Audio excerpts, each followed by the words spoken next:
Dear 2020 presidential candidates, you are running for the highest office in the United States of America, home of the Statue of Liberty, the Washington Monument, and the largest prison population in the entire world. Wait a second, the largest prison population in the entire world? Doesn't the US only have 4.25% of the world's total population? And wouldn't such a robust prison system cost a lot for the American taxpayer?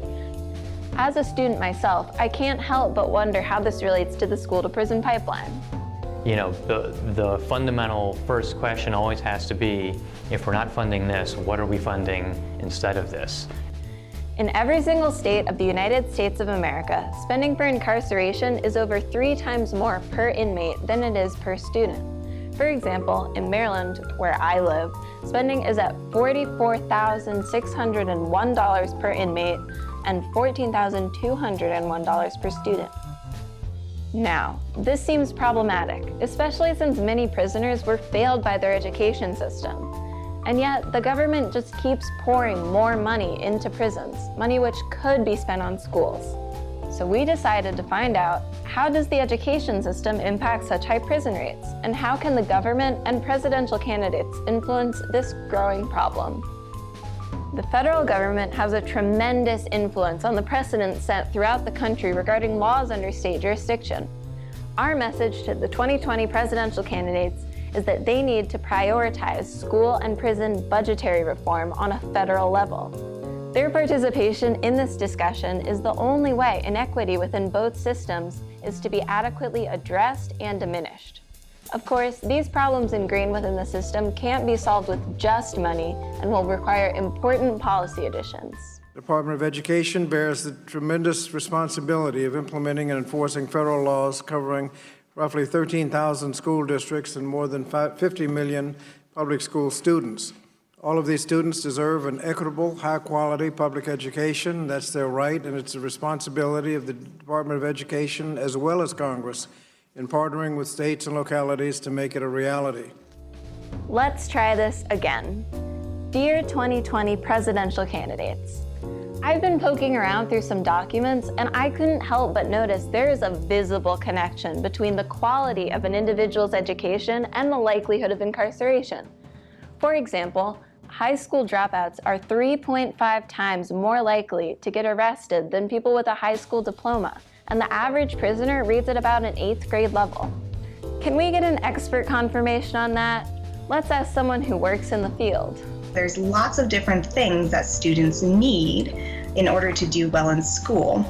And because certain types of students, mostly low-income students, are not getting the same resources as higher-income students, that plays into academic achievement.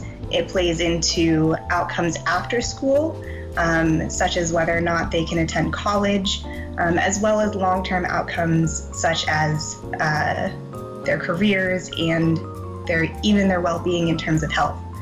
I can't help but also add that researchers have estimated that if high school graduation rates experience a 10% increase, it could result in a 9% decline in criminal arrest rates.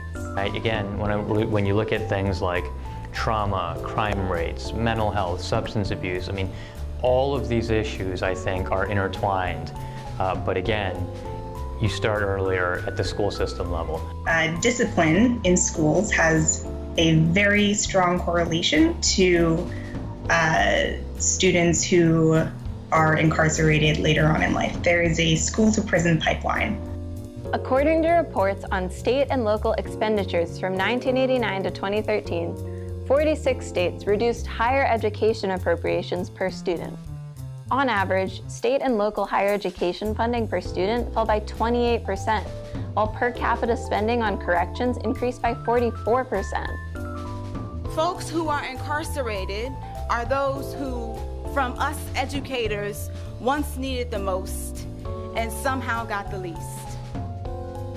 But how does this play into a federal context? Let's ask Tacoma Park Representative David Moon.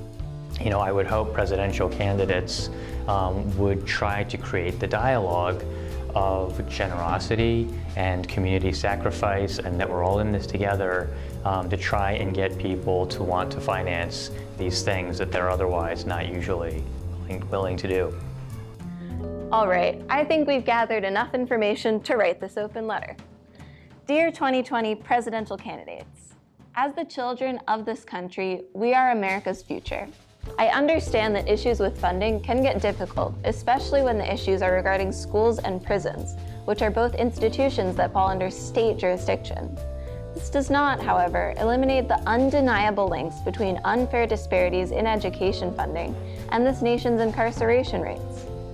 In my vision for 2020, the president-elect will address federal funding for schools and how the lack of it is the reason our nation spent over $180 billion on incarceration last year, money that could have prevented people from going to prison in the first place. Sincerely, the best interest of our nation.